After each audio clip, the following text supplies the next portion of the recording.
Good evening, everyone. Good evening.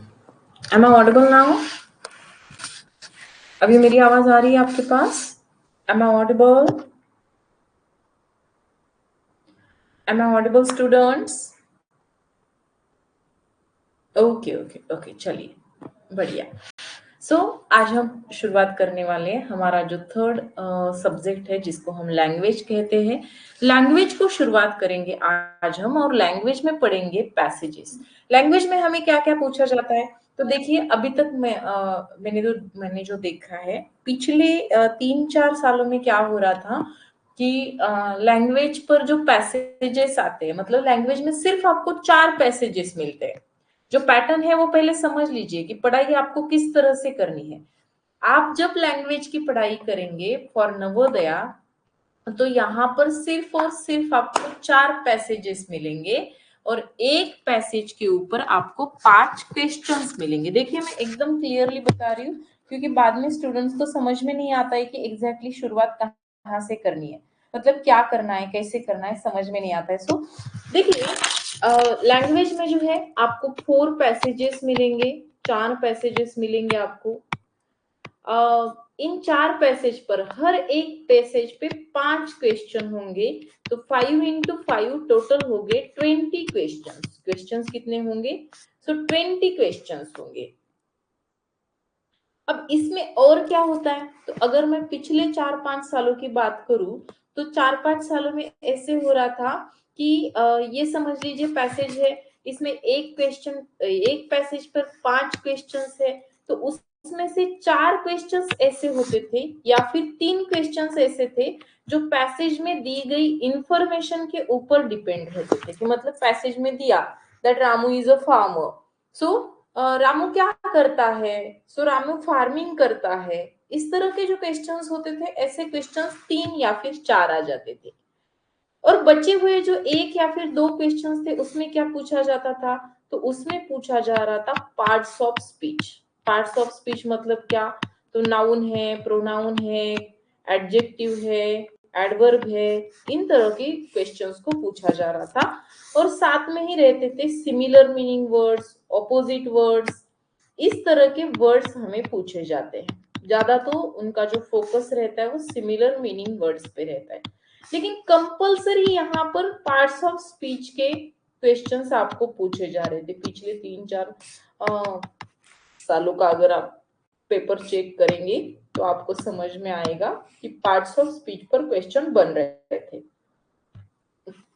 फिर बाद में क्या हुआ, अब इस साल का जो एग्जाम हुआ ना, अभी जिसके बाद आपने ये बैच ज्वाइन किया है, इस बैच में एक भी क्वेश्चन, इवन एक क्वेश्चन भी पार्ट्स ऑफ स्पीच का नहीं पूछा गया। फिर क्वेश्चन कहां पर आ गए, आउट ऑफ 20 क्वेश्चन दिए गए, 20 क्वेश्चन में से 8 क्वेश्चन थे सिनोनिम्स पर। कितने क्वेश्चंस? 8। 8 क्वेश्चन सिर्फ और सिर्फ सिनोनिम्स पर पूछे गए थे कि पैसेज में एक वर्ड है ऐसा ऐसा, फिर पैसेज में दिए गए इस वर्ड का सिमिलर मीनिंग वर्ड क्या होगा। ऐसे टोटल 8 क्वेश्चंस थे। ओके। फिर कभी कभी हमें क्वेश्चंस पूछे जाते हैं singular, plural, young one, sounds and cries, इन तरह के कभी कभी, या फिर जेंडर, इनके ऊपर भी क्वेश्चन पूछा जाता है, कलेक्टिव नाउन। तो हमें सिंपली क्या करना है, समझ लीजिए, आपको सबसे ज्यादा अगर फोकस करना है तो ये है सिमिलर मीनिंग वर्ड।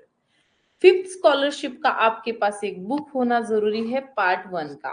पार्ट 1 का फिफ्थ स्कॉलरशिप का आपने एक बुक लेना है, फिफ्थ स्कॉलरशिप।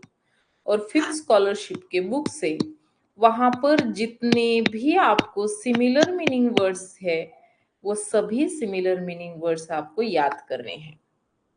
दूसरी चीज, आपको singular, plural, gender, masculine, feminine, या फिर कलेक्टिव नाउन्स, इनको भी थोड़ा बहुत करना है, और ऑपोजिट वर्ड्स को भी आपको याद करना है। सिर्फ आपको करना है ऐसे नहीं, हम भी क्लास में ये करवाने वाले हैं। और हर एक पैसेज में आपको जितने भी डिफिकल्ट वर्ड्स दिखेंगे उन डिफिकल्ट वर्ड्स के मतलब आपको निकालने हैं और उनको आपको similar meaning word, opposite word, ये सब आपको ढूंढना है। आप गूगल का भी इस्तेमाल कर सकते हैं, आप डिक्शनरी का भी इस्तेमाल कर सकते हैं। और आपको इंग्लिश पढ़ना आना जरूरी है। ऐसे पढ़ना नहीं कि चलिए भाई ऐसे खड़खड़ खड़खड़ खड़खड़ खड़खड़ कुछ तो भी बोल दिया, कुछ प्रोनाउंसिएशन गलत थे, कुछ सही थे, लेकिन समझ में कुछ भी नहीं आया। ऐसा पढ़ना नहीं। पढ़ने का एक खास तरीका होता है कि जब आप पढ़ाई करते हो, जब आप पढ़ते हो, जब आप रीडिंग करते हो, तो आपने क्या रीड किया, क्या पढ़ा आपने, वो आपको समझ में आना चाहिए। ऐसा पढ़ना आपको कोशिश करना है, तो आपके 20 क्वेश्चंस वहां पर क्लियर होंगे। और फिर से एक मैं आपको खास बात बताना चाहती हूँ कि बच्चे पूरे साल मेंटल एबिलिटी में तो आउट ऑफ स्कोर करेंगे, उसका कुछ टेंशन नहीं है, किसी को भी प्रॉब्लम नहीं आएगा मेंटल एबिलिटी में, सिर्फ आपको रिवाइज करते रहना है। मैथ के लिए बच्चे बहुत ज्यादा कोशिश करते हैं, क्योंकि मैथ डिफिकल्ट है ना, तो मैथ के लिए सभी स्टूडेंट्स बहुत कोशिश करते हैं। 2-2 घंटे, 1.5-1.5 घंटा, 3-3 घंटे प्रैक्टिस करेंगे कि मुझे ये वाला एग्जाम्पल सॉल्व होना चाहिए। लेकिन आखिर में उनको मैथ आ ही जाता है, मैथ तो वो सॉल्व करने लगते हैं मैथ के एग्जाम्पल्स, और आखिरी के 1 महीने में, 1.5 महीने में आकर फंस जाते हैं इंग्लिश में। क्यों? मैम मुझे सिमिलर मीनिंग का क्वेश्चन समझ में नहीं आ रहा। अरे भैया, सिमिलर मीनिंग का वर्ड समझ में आने के लिए नहीं होता है, वो याद करने के लिए होता है सिमिलर मीनिंग वर्ड्स। कुछ स्टूडेंट्स कहेंगे मैम मुझे ऑपोजिट वर्ड समझ में नहीं आते। समझ में आने के लिए नहीं होते ऑपोजिट वर्ड्स, याद करने के लिए होते, पढ़ने के लिए होते। और आखिर में इतने कम समय में, 8 दिन में, 10 दिन में, 1 महीने में पूरे आप वोकेबुलरी कंप्लीट नहीं कर सकते, और जिसकी वजह से अभी तक हमारा जो रिजल्ट है इसमें मैंने देखा है स्टूडेंट्स के ज्यादा से ज्यादा स्कोर कहाँ पर कम होता है, तो वो इंग्लिश में कम होता है। अब तक की हिस्ट्री में आपको बता रही हूँ, सबसे ज्यादा कम, सबसे कम स्कोर कहां पर होता है स्टूडेंट्स का, तो वो इंग्लिश में होता है। That's why I am telling you कि इंग्लिश आपके लिए बहुत ही इंपॉर्टेंट सब्जेक्ट रहने वाला है फॉर योर स्कोर, और इसको आपको डेली बेसिस पर प्रैक्टिस करनी होगी। एक दिन में इसका आप कुछ नहीं कर सकते। मैथ तो भी एक बार समझा दिया तो समझ में आएगा, लेकिन एक पैसेज समझाने से आपको दूसरा पैसेज कभी समझ में नहीं आएगा। ओके, तो चलिए, इस बार पैसेजेस बहुत आसान से थे, लेकिन सिमिलर मीनिंग वर्ड्स 8 थे, 8, जिसकी वजह से कुछ स्टूडेंट्स को उसमें प्रॉब्लम्स आई, कुछ स्टूडेंट्स ने बढ़िया तरीके से उसको सॉल्व किया, क्योंकि हर साल हम बच्चों को ये समझाते हैं कि सिमिलर मीनिंग वर्ड्स बहुत जरूरी है फॉर Navodaya. Now come to the passage. कोई पढ़ना चाहता है इस पैसेज को, लेकिन मैंने जैसे अभी बोला सिर्फ प्रोनाउंसिएशन नहीं चाहिए, मुझे क्या चाहिए, मुझे चाहिए कि दिया गया पैसेज आप सोच समझकर किस तरह से उसे पढ़ना है ये समझे बिना नहीं पढ़ेंगे, समझ कर पढ़ेंगे। चलिए, Ayush Wagh, are you there Ayush? Ayush बताइए बेटा। आयुष, आप वहां पर हो? आपकी आवाज नहीं सुनाई दे रही है बेटा।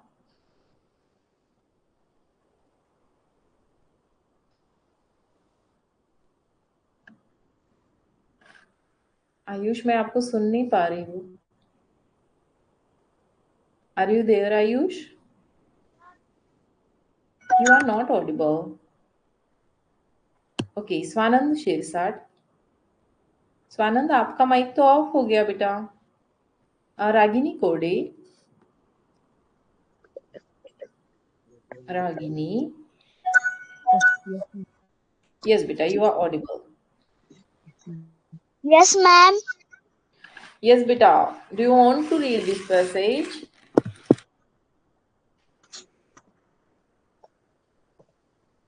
पढ़ना चाहते हो आप इस पैसेज को? Yes, ma'am. ओके, पढ़िए फिर। Alien was daughter of Zeus and Leda and was supposed to be one of the most beautiful human of the ancient world. When it was time for Helen to marry many king and princess from around the world came to seek her hand. All the suitors brought many rich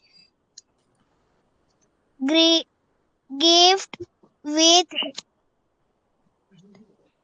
them. She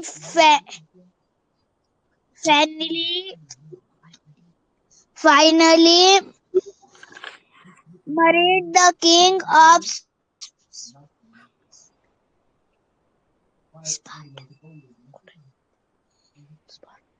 Sparta, Menelaus, but the princess of Paris carried her away. He started a war between the Greek and the Tro- Trojan, which lasted for 10 years. Paris was killed in the war. The Okay, wait बेटा wait. Greeks owned. Just a minute. रुकिए आप. मुझे बताइए कि इस passage में एक story बताई गई है, तो आपको क्या Yes, क्या ma'am. समझ में आया? आप बता सकते हो मुझे 2 लाइंस में बताइए कि क्या है इस पैसेज में, क्या बताया गया है?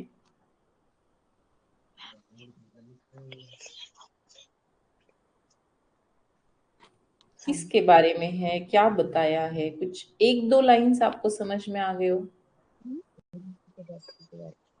एलियन के डॉटर के बारे में बताया है ma'am. Alien. Yes ma'am. Okay, ठीक है. चलिए, और एक स्टूडेंट से हम बात करते हैं. Okay, yes ma'am. ओके. चलिए, next student, raise your hands please. Raise your hands students.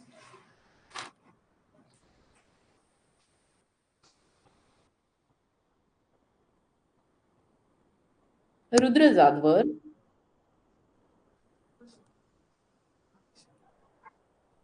Rudra Jadhavar. Hello ma'am. जो नेक्स्ट पैराग्राफ है ना बेटा, वो Yes, नेक्स्ट पैराग्राफ पढ़िए, दूसरा वाला पैराग्राफ यहाँ से.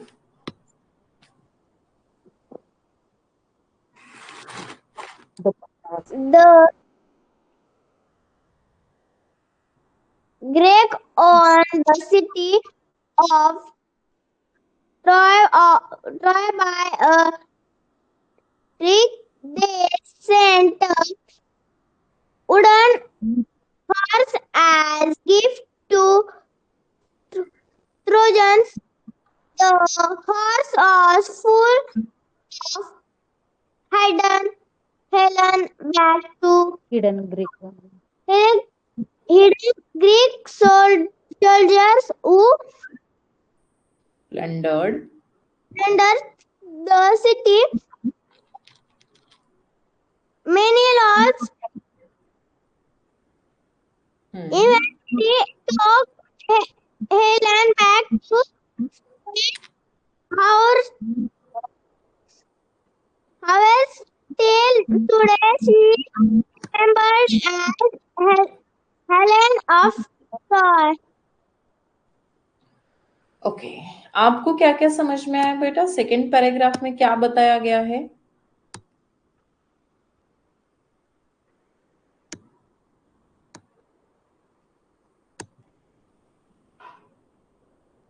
मैम नहीं आ रहा. नहीं समझ में आ रहा. Okay, no problem. चलिए,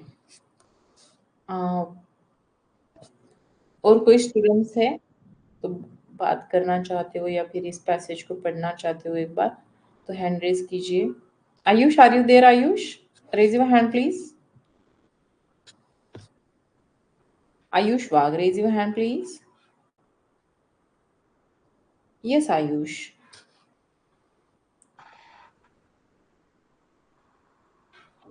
Ayush, you are not audible, beta. Hello, ma'am. Yes, now you are audible. Please read the passage. Ma'am, पहले से Yes, beta. From the first line.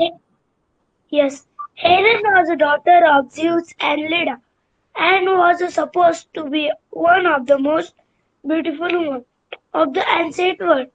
When it was time for Helen to marry, many kings and princes from around the world came to seek her hand. All the suitors brought many rich gifts with them. She finally married the king of Sparta, Menelaus, but the prince of Troy, Paris, carried her away. This started a war between the Greeks and the Trojans, which lasted for 10 years. Paris was killed in the war. The Greeks won the city of Troy by a trick. They sent a wooden horse as a gift to the Trojans. The horse was full of hidden Greek soldiers who plundered the city. Menelaus eventually took Helen back to Sparta. However, till today she is remembered as Helen of Troy. कुछ 3 से 4 sentences में बता सकते हो किस बारे में है message? Yes, ma'am. Tell me. Helen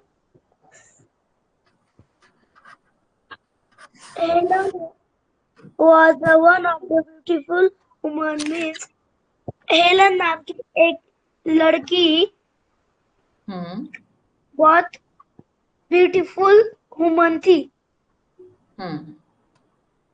इस वर्ड में उसकी शादी होने वाली थी। और उसे कुछ लोगों ने गिफ्ट भी दिया था। ओके, इतना ही। ओके, चलिए। फर्स्ट पैसेज है, थोड़ा सा डिफिकल्ट है। आपको यहाँ पर कुछ पैसेजेस डिफिकल्ट और कुछ पैसेजेस इजी देखने को मिलेंगे, लेकिन आप कितना भी चाहे पढ़ लो, कितना भी पढ़ लो, जब तक आप समझ के नहीं पढ़ेंगे उस पढ़ाई का कोई मतलब नहीं है इन दिस एग्जाम। देखिए, आप खड़खड़ खड़खड़ पढ़ रहे हैं, लेकिन पढ़ना सुनने में अच्छा लगेगा, लेकिन आपको वहां पर कोई हेल्प नहीं होगी अगर आप पैसेज को समझ नहीं पाएंगे। तो देखिए, इस पैसेज में कुछ वर्ड्स होंगे जो शायद आपको मालूम नहीं होंगे, तो वो उन वर्ड्स के मैं आपको मतलब समझाती हूँ, पैसेज समझाती हूँ कि क्या है। So it is a model passage. Helen was a daughter of Zeus and Leda. Helen daughter मतलब बेटी। किसकी बेटी थी? तो ये बेटी थी ज़्यूस एंड लेडा, इन दोनों की ये बेटी थी। कौन? Helen. And was supposed to be one of the most beautiful women of the ancient world. और उस समय के प्राचीन दुनिया की वो सबसे खूबसूरत वुमन कही जाती थी, वो सबसे खूबसूरत वुमन थी। When it was time for Helen to marry, और जब बात आई उसकी शादी की, many kings and princes from all around the world came to seek her hand. सीख मतलब मांगना। सीक हर हैंड का मतलब, सीख का मतलब होता है मांगना। सो जब उसकी शादी की बात चली तो बहुत सारे राजा और बहुत सारे राजपुत्र मतलब प्रिंसेस क्या हुए, वहां पर इकट्ठा हुए उसका हाथ मांगने के लिए। किसका हाथ मांगना है? हेलेन का हाथ मांगना है, क्योंकि हेलेन की शादी की बात हो रही है और क्योंकि वो दुनिया में बहुत ज्यादा खूबसूरत औरतों में से एक है, उसकी वजह से यहाँ पर बहुत सारे राजा और राजपुत्र मतलब प्रिंसेस उसका हाथ मांगने के लिए वहां पर आए। All the suitors bought many rich gifts with them. और ये सभी जो स्वीटर जो वर्ड है हाथ मांगने के लिए आने वाले उन लड़कों के लिए होता है। So all the suitors bought many rich gifts with them. उन्होंने क्या किया, जब वो आ रहे थे तो उन्होंने brought मतलब साथ में लेकर आना, तो आना लाना उसे कहेंगे हम। तो उन्होंने बहुत सारे रिच गिफ्ट्स अपने साथ लेकर आए थे to seek her hand. She finally married the king of Sparta.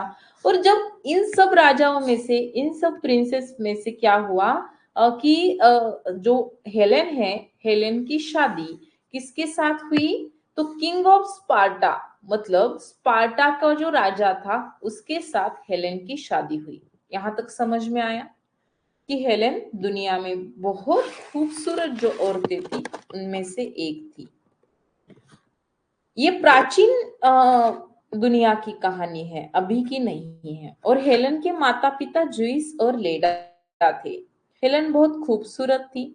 जब उसकी शादी की बात चली थी तो उसका हाथ मांगने के लिए बहुत सारे राजा, बहुत सारे राजपुत्र वहां पर आए थे और साथ में बहुत अच्छे अच्छे, बहुत बड़े बड़े गिफ्ट्स भी उसके लिए लेकर आए थे। लेकिन फाइनली जो उसकी शादी है किसके साथ हुई थी, तो किंग ऑफ स्पार्टा। स्पार्टा क्या है, एक राज्य था स्पार्टा। तो स्पार्टा का जो राजा, स्पार्टा के राजा के साथ उसकी शादी हुई थी। मेनेलूस उसका नाम क्या था, तो स्पार्टा का जो राजा था उसका नाम था Menelaus. The king of Sparta, the name is Menelaus. तो ये एक सेंटेंस आप याद रखिए कि हेलेन की शादी किसके साथ हुई थी, तो हेलेन की शादी the king of Sparta Menelaus के साथ हुई थी। Menelaus is the name of this king. इस किंग का नाम क्या है, जो स्पार्टा का किंग है उसका नाम है मेनेलस। तो मेनेलस के साथ उसकी शादी हुई थी। But the prince of Troy, but मतलब कुछ तो भी आगे अलग हुआ। बट का मतलब होता है कि आगे कुछ तो भी अलग हुआ। But the prince of Troy, Troy भी क्या है, एक राज्य है और वहां का एक प्रिंस था, ट्रॉय का प्रिंस था जिसका नाम था Paris. The prince of Troy जिसका नाम है पेरिस कैरिड हर अवे, वो हेलन को अपने साथ दूर लेकर चला गया, दूर लेकर भाग गया। शादी हुई थी किंग ऑफ स्पार्टा मेनेलूस के साथ, लेकिन हेलन को लेकर कौन चला गया, द प्रिंस ऑफ ट्रॉय जिसका नाम था पेरिस। ट्रॉय भी एक क्या था, राज्य था। तो शादी एक के साथ होगी और लेकर दूसरा प्रिंस चला गया। इसकी वजह से क्या हुआ, this started a war between the Greeks and the trojans.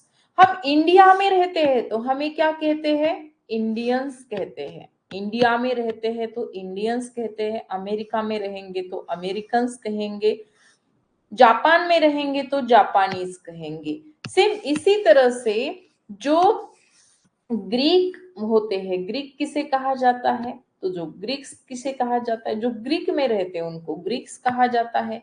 और जो ट्रॉय, ट्रॉय राज्य में जो रहते थे उनको ट्रोजन्स कहा जाता है। सो इन दोनों के बीच में वार हो गया, क्योंकि ग्रीक कौन था, तो ग्रीक था स्पार्टा का किंग मेनेलूस, और ट्रॉय का किंग, ट्रॉय का प्रिंस कौन था, तो पेरिस। इन दोनों के बीच में वहां पर वार शुरू हुआ। वार का मतलब होता है युद्ध। युद्ध शुरू हुआ किसके बीच, इन दोनों राज्यों के बीच। ग्रीक एक है और दूसरा है ट्रॉय। तो वहां पर ग्रीक्स और ट्रॉयजन्स के बीच में वॉर शुरू हुआ, which lasted for 10 years। कितने साल तक चला ये, तो ये पूरे 10 years तक चला। कितने साल ये वॉर चला, ये 10 years तक, 10 साल तक ये चल रहा था। देखिए कितना बड़ा वार था, युद्ध था, 10 साल चला। कितने साल, 10 साल। And Paris was killed in the war. और फाइनली वहां पर क्या हुआ, जो पेरिस था वो पेरिस, उसकी मृत्यु हो गई इस वॉर के बीच में। इस वॉर के बीच में क्या हो गया, 10 साल तक ये जो वॉर चल रहा था उसमें पेरिस की मौत हो गई, मृत्यु हो गई। He was killed in the war. Right. The Greeks own the city of Troy by trick. Greeks ने क्या किया, एक ट्रिक से ट्रॉय सिटी को जीत लिया। ऐसे नहीं जीता कि सामने सामने उन्होंने युद्ध करा और जीत लिया, ऐसे नहीं किया। तो उन्होंने एक ट्रिक यूज की और ट्रिक के साथ उन्होंने ग्रीक्स ने क्या किया, ट्रॉय को जीत लिया और ट्रॉय का जो प्रिंस था पेरिस, उसको मार दिया। क्या ट्रिक की थी उन्होंने, they sent a wooden horse as gift to the Trojans. Greeks ने क्या किया था पता है, एक वुडन हॉर्स मतलब लकड़ी से बना हुआ एक घोड़ा, वुडन हॉर्स लकड़ी से बना हुआ एक घोड़ा गिफ्ट किया था ट्रोजन्स को। इसे गिफ्ट किया था, ट्रोजन्स को गिफ्ट किया था। लुक एट दिस हॉर्स, ये है वो हॉर्स। ये वाला जो हॉर्स आपको दिखाई दे रहा है, ये हॉर्स ग्रीक्स ने ट्रोजन्स को गिफ्ट किया था। कि किसने गिफ्ट किया था, ग्रीक्स ने गिफ्ट किया था। किसे गिफ्ट दिया था, तो ट्रोजन्स को गिफ्ट दिया था। This is the wooden horse. ये वुडन हॉर्स गिफ्ट किया, तो गिफ्ट करने से कैसे मर गया ट्रॉय का जो प्रिंस था वो, तो आगे देखिए।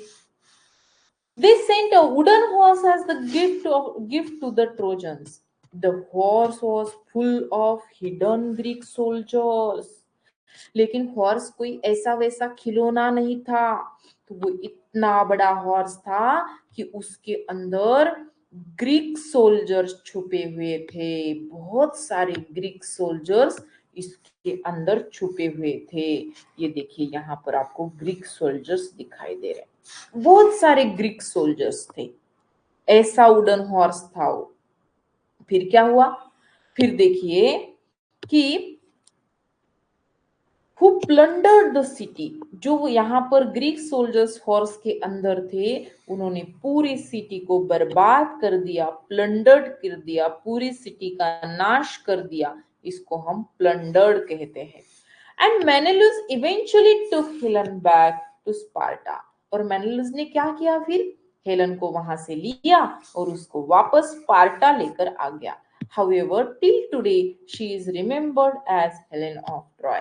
स्पार्टा ने उसको स्पार्टा में मेनेलस उसको लेकर तो आया थे, लेकिन अभी तक इस स्टोरी में कहा जाता है, जब भी हेलन का नाम आता है तो हेलन को वो स्पार्टा की रानी नहीं कहा जाता, क्वीन ऑफ स्पार्टा नहीं कहा जाता, तो उसको कहा जाता है Helen of Troy.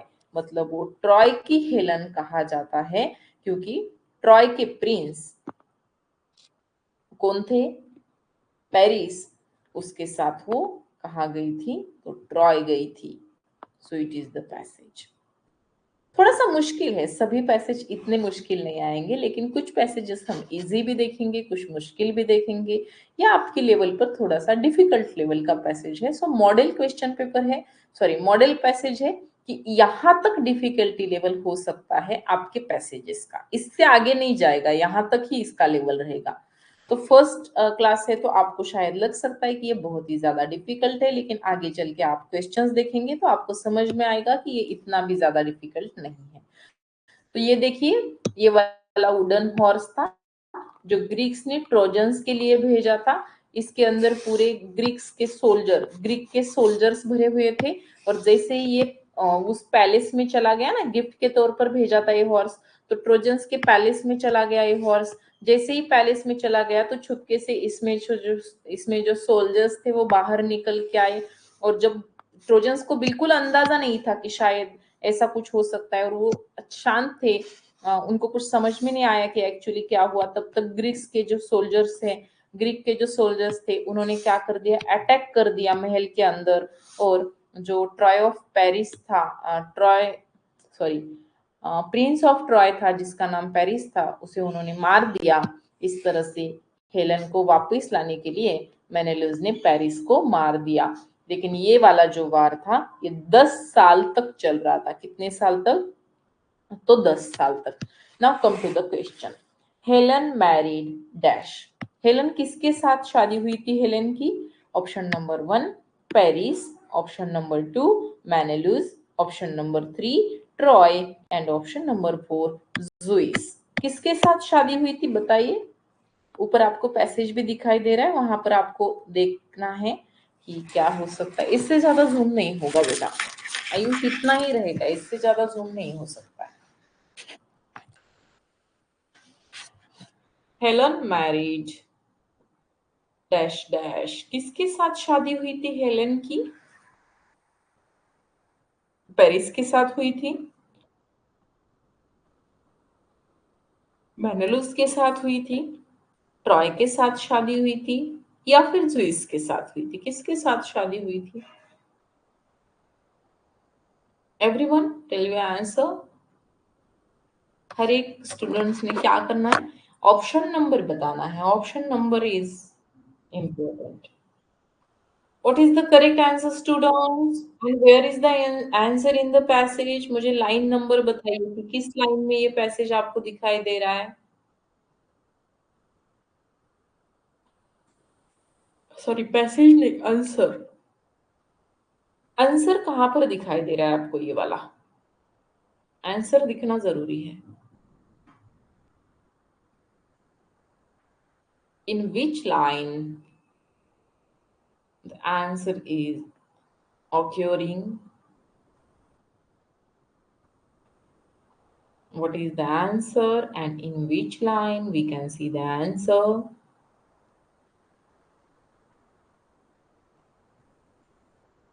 Fourth and fifth line, okay. And option number 2. So look at the passage. You are correct. The answer is in the fifth line. The answer is she. She मतलब कौन? So she का मतलब है यहाँ पर Helen. So Helen finally married the king of Sparta, Menelaus. तो किसके साथ शादी हुई थी हेलेन की? तो हेलेन मैरिड मेनेलूस। मेनेलूस के साथ उसने शादी की थी। वो किसके साथ चली गई थी? तो पेरिस उसे लेकर चला गया था, जो किंग ऑफ स्पार्टा था। ट्रॉय किसी इंसान का नाम नहीं है, ट्रॉय एक स्टेट था। तो ट्रॉय होगा नहीं क्योंकि ये इंसान ही नहीं है, ये क्या है, राज्य है। और जुइस किसका नाम है? तो हेलेन के पेरेंट्स जुइस थे, जिसकी वजह से ये भी आंसर सही नहीं होगा। So the correct answer is option number 2। Correct? Okay. Take your notebook and write down the question with all the options and tick one correct option. एक करेक्ट ऑप्शन को टिक कीजिए, पूरा पैसेज पूरे ऑप्शंस लिख लीजिए और एक करेक्ट ऑप्शन को टिक कीजिए। चलिए, do it. First passage, Helen married Menelaus. Menelaus was the king of Sparta and Paris was the king of Troy. King of Troy, Paris. King of Sparta, Menelaus. Shahid Shaikh, कब से join किए बेटा आपने class? Shahid Shaikh, I think मैं आपको एक नया देख रही हूँ यहाँ पर। तन्मयी भी मेरे लिए न्यू है। तन्मयी, आपने कब से ज्वाइन किया क्लास? फिर रुद्र, हमारे पास रुद्र शायद दो रुद्र है। रुद्र जाधवर एक है और रुद्र भामरे एक है। इसके बाद और एक स्टूडेंट कोई तो भी मैंने थोड़े समय पहले देखा जो न्यू है हमारे लिए। Nirvighna Maruti, I can't pronounce your surname, अगर रॉन्ग हो जाएगा तो अच्छा नहीं लगेगा। तो निर्विघ्न, अभी अभी किया। ओके ओके शाहिद, समझ में आ रहा है बेटा? मैं आपको जो ये पैसेज पढ़ा रही हूँ, आपको आंसर समझ में आ रहे हैं क्वेश्चंस के?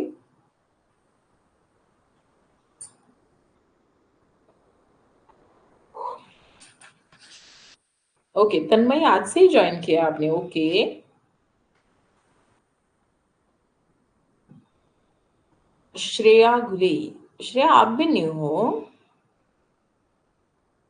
श्रेया बालकृष्ण घुले, अपने पास श्रेया पिछले साल थी। श्रेया का क्या नाम था? श्रेया ढेंगरे थी शायद। हाँ, श्रेया ढेंगरे न्यू स्टूडेंट थी और श्रेयस घुले कहकर भी एक स्टूडेंट था अपने पास। सो घुले और श्रेया दोनों मेरे लिए पहचान के नाम है। सो समझ में नहीं आया कि तुम न्यू हो। Okay, you are also join the class today. Swaroop, Swaroop आप न्यू हो, कल ही तो मैंने आपके साथ बात की थी, है ना स्वरूप?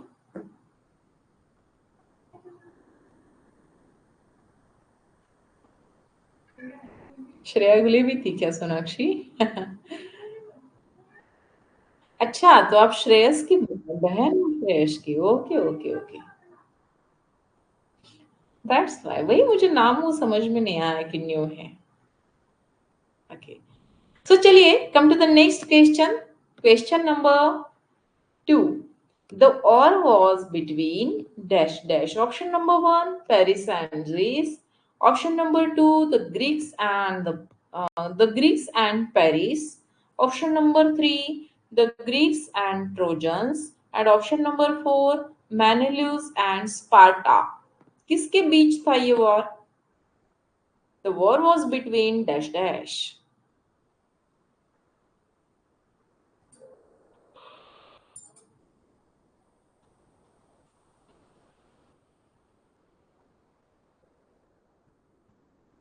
What do you think? What is the answer of this question? First, tell me what is the answer, and then tell me in which line the answer is occurring. First, tell me what is the answer, in which option we can see the answer. Okay, you are saying that option number C. Rudra is saying that Menelaus and Sparta, Rudra Zadwar. You means option D. Ragini is saying C. Vedant Zadav is saying C. Arohi Pagar, option number C. Shreya Ghule is saying that in the sixth line the answer is occurring. Parth is saying option number C.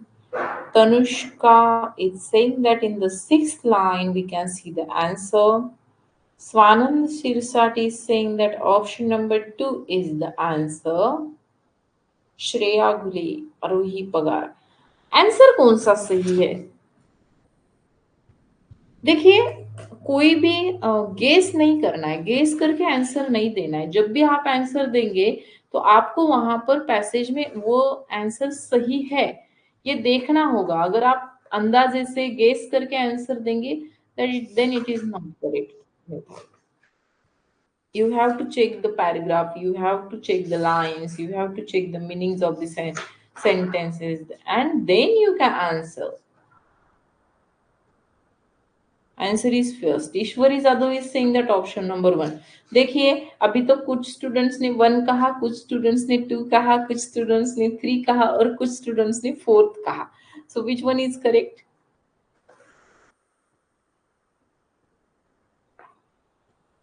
Students, the correct answer is the Greeks and the Trojans. ये वाला जो युद्ध था ये किसके बीच हुआ था?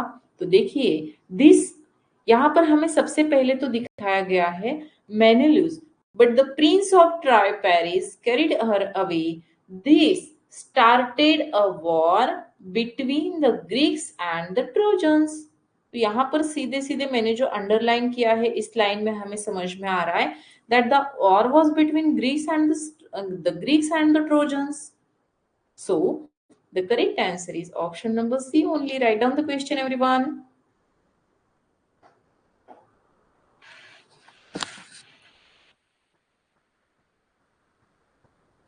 Write down the question, please.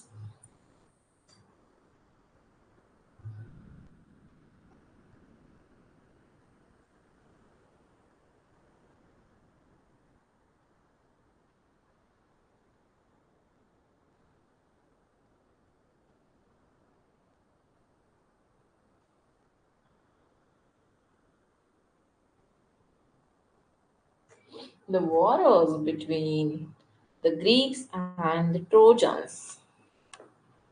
Done, Swaroop? Okay, beta.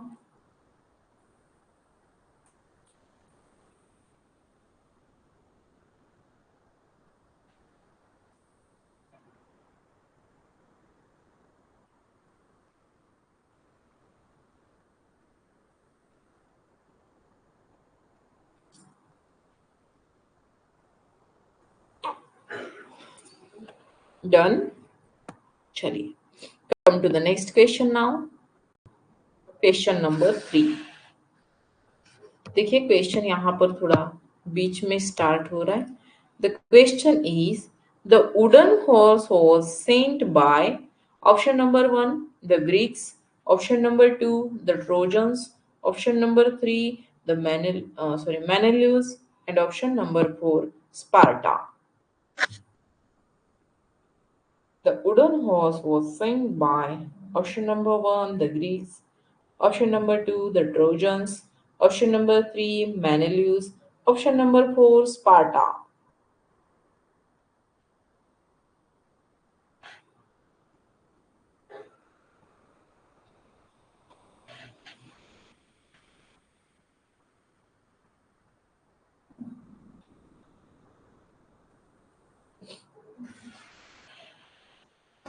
Spider and manual.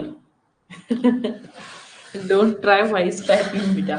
These are the names, that's why the voice typing never take these names. Second paragraph, first and second line. Okay, बेटा Sonakshi, not Sonakshi. आप नाम change करने के लिए आपने message क्यों नहीं किया बेटा Sonakshi?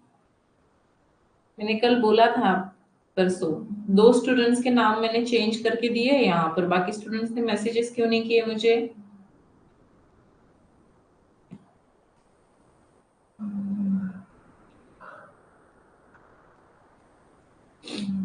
Swaranjali is saying that option number B is the answer. Shahid is saying 1. Shreya Bhule is saying 1. Tanushka is saying 1. Vedant Jadhav 1. Tanmay 1.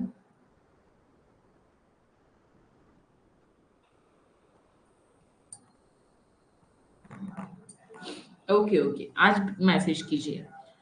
Ayush is saying B is the answer, Swaroop Pol is saying 1 is the answer, Rudra is saying that. Rudra कहाँ है बेटा? Troy तो लिखा ही नहीं यहाँ पर, जो option है ही नहीं वो आंसर कैसे कर रहे हो आप? Ayush Wag is saying option number A. Parth is saying option A. A है क्या आयुष? ओके, तो देखिए the question is the wooden horse was sent by. Wooden horse किसने भेजा था? So the Greeks won the city of Troy by tricks. अभी यहां पर बताया है, देखिए आराम से देखिए, इन दोनों सेंटेंस में मिलाकर एक आंसर आपको मिल रहा है। The Greeks won the city of Troy by tricks. Greeks ने क्या किया? तो ट्रॉय जो सिटी थी उसको ट्रिक से जीत लिया। किसने? The Greeks. और इन्हीं ग्रीक्स के लिए यहाँ पर प्रोनाउन यूज किया है they send the wooden horse as gift to the Trojans. मतलब दे मतलब कौन? तो दे मतलब द ग्रीक्स, जिन्होंने ट्रिक्स से क्या किया था? वो जो ट्रॉय सिटी था उसको जीत लिया था। So option number 1 is the answer students, the Greeks. Okay, write down the question, please.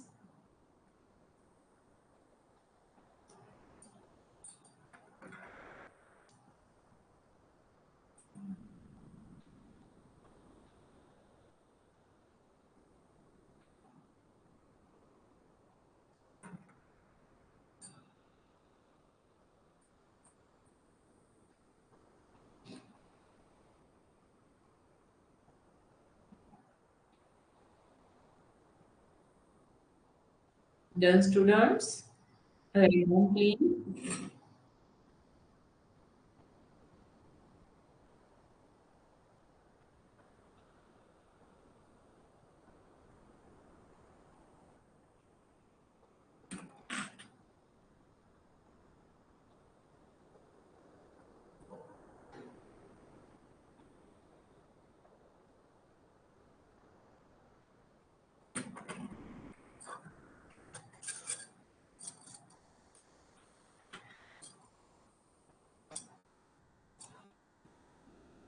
Done. The fourth question is, question number 4 is, Helen of Troy. देखिए क्वेश्चन यहां से है, सॉरी यहां से है, fill in the blank Dash dash was oblique were killed in the war.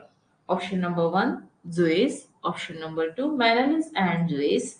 Option number three, Paris. And option number four, Helen and Paris. Who was or who were killed in the war? Tell me the answer.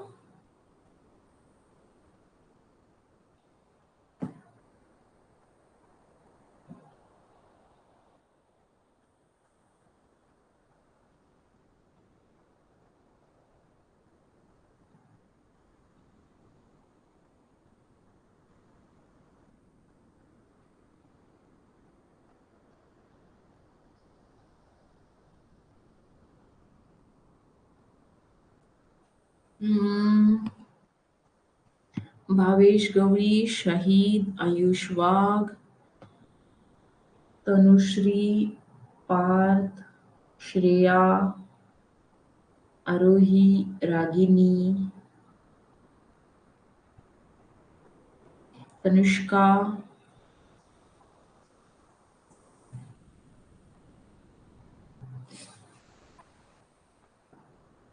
Tanmayi, Ayush Salke, ईश्वरी जाधव, हनुमंत मोरे, स्वप्नील कमोडकर, प्रियंका पगार.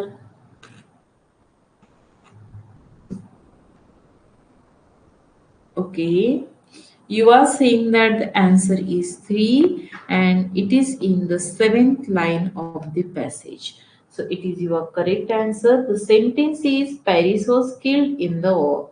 So कौन dead हुआ था, किसकी मौत हुई थी? तो option number 3, Paris की मौत हुई थी, जिसकी वजह से हम कहेंगे option number 3 is the answer. You are correct, students. Option number 3 is the answer. Okay. Option number 3 is the answer. You are correct. Write down the question, please. देखिए क्वेश्चन बहुत आसान है. आपको शायद पैसेज देखते वक्त लगा होगा कि पैसेज बहुत ज्यादा मुश्किल है, लेकिन क्वेश्चन उतने मुश्किल नहीं है. सिर्फ एक जो पिछला क्वेश्चन था ना, दे मतलब कौन, तो दे मतलब ग्रीक्स, ये एक क्वेश्चन वहां पर थोड़ा सा मुश्किल था समझ में आना, क्योंकि एन वक्त पर आपको ऐसे समझाने वाला कोई नहीं होता वहां पर कि ये पैसेज क्या है. आपको इमीडिएटली 2 बार पैसेज को पढ़ना होता है और आंसर करना होता है.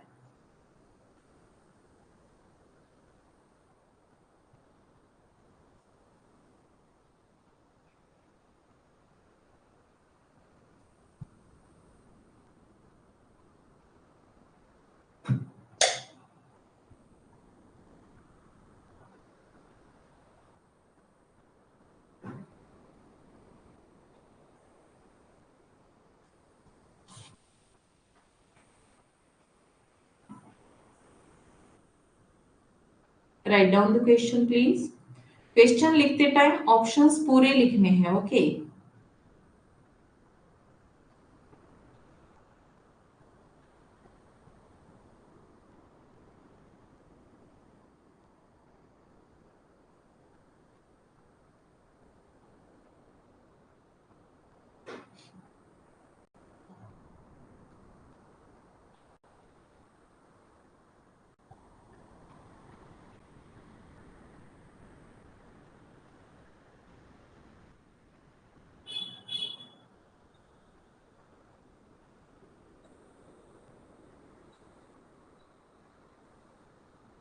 Done, students?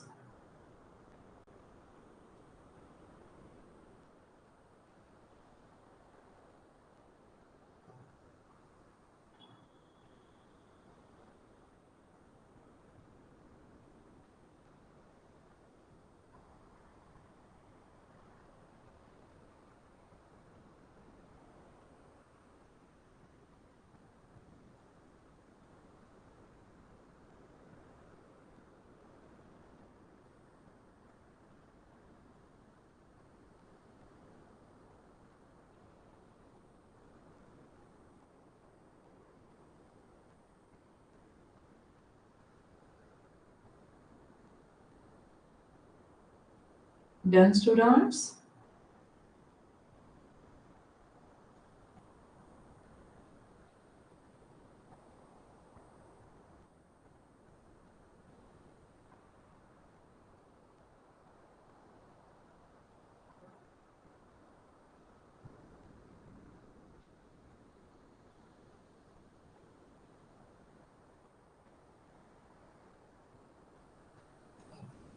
Come to the next and the last question of the passage. To plunder means option number 1, to conquer, option number 2, to loot, option number 3, to recover, and option number 4, to arrange. चलिए, मैंने जो आपको बोला था ना synonyms के तरीके के क्वेश्चन आपको मिलते हैं, तो ये कुछ ऐसा ही क्वेश्चन है like synonyms.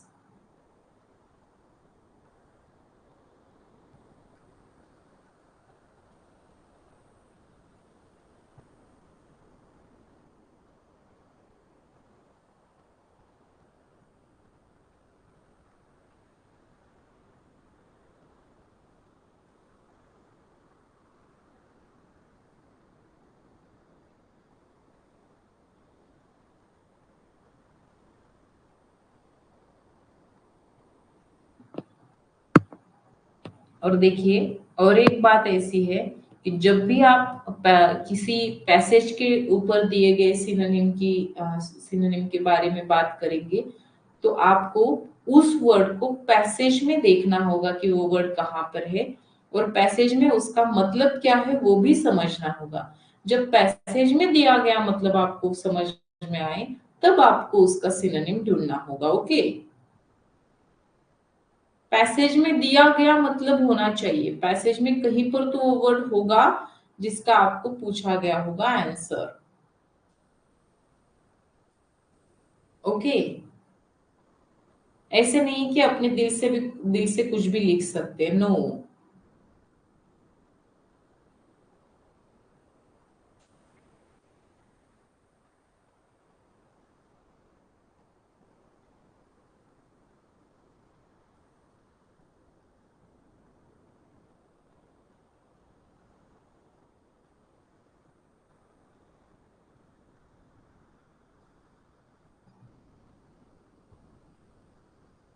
What? B?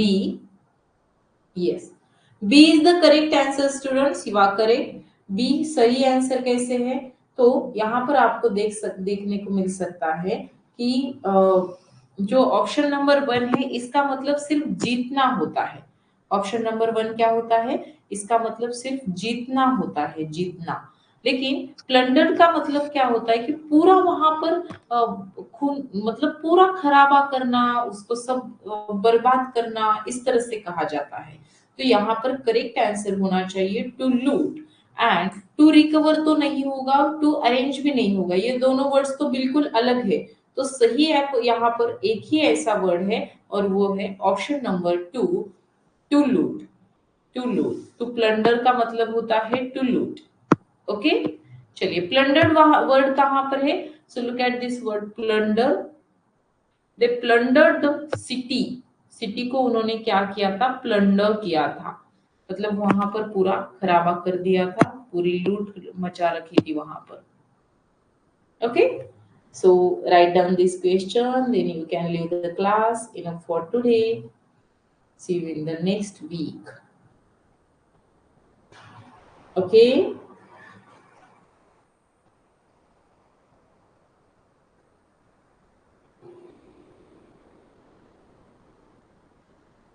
10th line. Yes.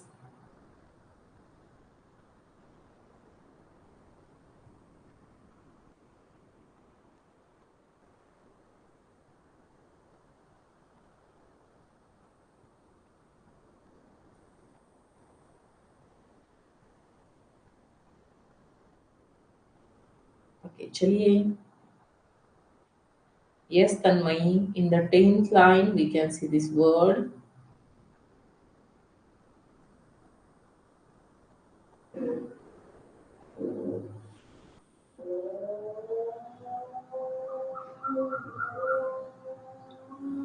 चलिए, bye bye. Good night.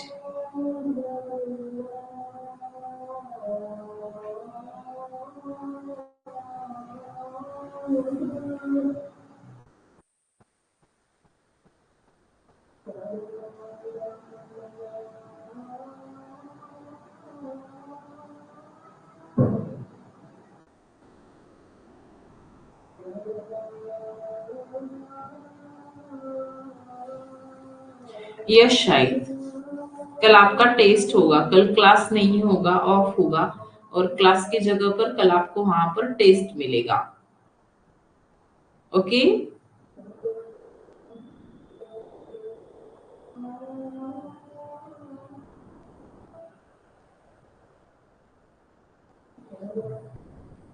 आपको मैसेज आ जाएंगे, मैसेजेस भी मिलेंगे आपको, लिंक भी मिलेगा, एंड प्रॉब्लम भी नहीं होगा आपको टेस्ट में।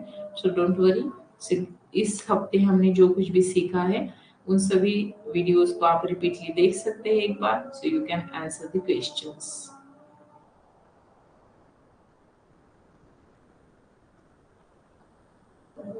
Okay, bye bye students.